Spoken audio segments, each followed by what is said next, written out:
सुशांत सिंह राजपूत की आत्महत्या के बाद बॉलीवुड में परिवारवाद और वंशवाद को लेकर बहस छिड़ गई है। हर मुद्दे पर बेबाकी से अपनी राय रखने वाली कंगना रनौत ने सुशांत सिंह राजपूत की आत्महत्या को अपने एक वीडियो में हत्या का नाम दिया था और बॉलीवुड में चल रहे नेपोटिज्म पर एक बार फिर से खुलकर अपनी राय रखी। वहीं अब कंगना रनौत ने कुछ लोगों के चेहरों को बेनकाब करते हुए बड़े खुलासे किए हैं।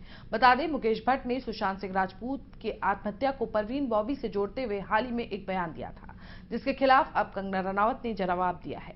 कंगना ने कहा, सुशांत सिंह राजपूत को प्रोफेशनल तौर पर परेशान किया जाता था और नेपोटिज्म की वजह से उन्हें अपनी जान गंवानी पड़ी। जिस तरह से सुशांत के साथ व्यवहार किया जाता था, ठीक उसी तरह मैंने भी अपने करियर में ये दौर झेला है। वही दबाव मैंने भी महसूस किया है। कंगना ने आगे बताया, एक बार जावेद अख्तर ने मुझे अपने घर पर बुलाकर कहा था कि राकेश रोशन और उनका परिवार बहुत बड़ा है, अगर तुम उनसे माफी नहीं मांगोगी तो तुम कहीं की नहीं रहोगी। वो लोग तुम्हें जेल भिजवा देंगे और तुम्हारे पास बर्बादी के अलावा कोई और रास्ता नहीं बचेगा। तुम आत्महत्या करने को मजबूर हो जाओगी। ये थे शब्द जावेद अख्तर जी के। उन्होंने ऐसा क्यों सोचा कि अगर मैं ऋतिक रोशन से माफी नहीं मांगूंगी तो मुझे आत्महत्या करनी पड़ जाएगी। उन्होंने मुझे डांटा भी, मुझ पर चीखे भी थे। सुशांत सिंह राजपूत पर बात करते हुए कंगना रनौत ने कहा, क्या जिस तरह से मुझ पर दबाव बनाया जाता था उसी तरह से सुशांत सिंह राजपूत के साथ भी लोग ऐसा ही कर रहे थे? क्या लोग ऐसे विचार उनके दिमाग में डाल रहे थे? मुझे अंदाजा नहीं था इस बात का, लेकिन वो भी कुछ इस तरह की परिस्थिति में जरूर रही होंगे। मैं जानना चाहती हूँ कि सुशांत को आत्महत्या के लिए किसने उकसाया था। कंगना रनौत ने आगे कहा, मैंने सिर्फ अपनी प्रोफेशनल जिंदगी में ही ये सब नहीं देखा, बल्कि इसकी वजह से मेरी पर्सनल जिंदगी भी काफी प्रभावित हुई है।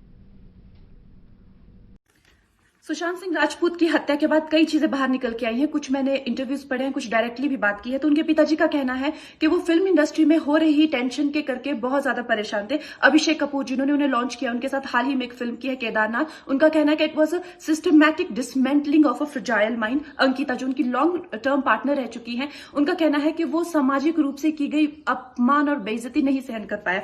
तो अब मैं आपको बताऊंगी कि मूवी माफिया ने ना कि सिर्फ उनको बैन किया था, सिस्टमैटिक डिसमेंटलिंग, कैसे कतरा करके उनका दिमाग तोड़ा गया है, उनको मारा गया है। तो ब्लाइंड आइटम आप इसलिए लिखते हैं क्योंकि आप जब झूठ लिखना होता है, आप को के अगेंस्ट कोई लीगल एक्शन नहीं लिया सकता, क्योंकि आपका तो नाम ही नहीं लिखा, मगर उसकी जो डिस्क्रिप्शन होती है, जैसे मेरे बारे में लिखा जाएगा कि जिस लड़की के घुंघराले बाल हैं, जिसको नेशनल अवार्ड मिला हुआ है, साइकोटिक है, इस तरह से जो कि मनाली से डिस्क्रिप्शन पूरी दी जाएगी, मगर नाम नहीं लिखा जाएगा।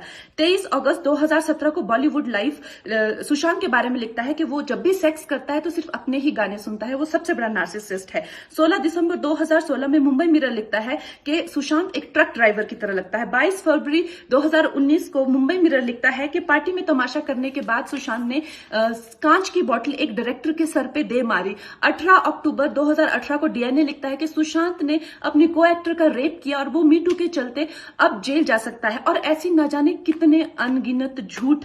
और ये जो बुद्धिजीवी जर्नलिस्ट हैं, ये जो चील कौए गिद्ध हैं, जो मूवी माफिया के पाले हुए हैं, ये इसको मेंटल, इमोशनल, साइकोलॉजिकल लिंचिंग को जर्नलिज्म कहते हैं।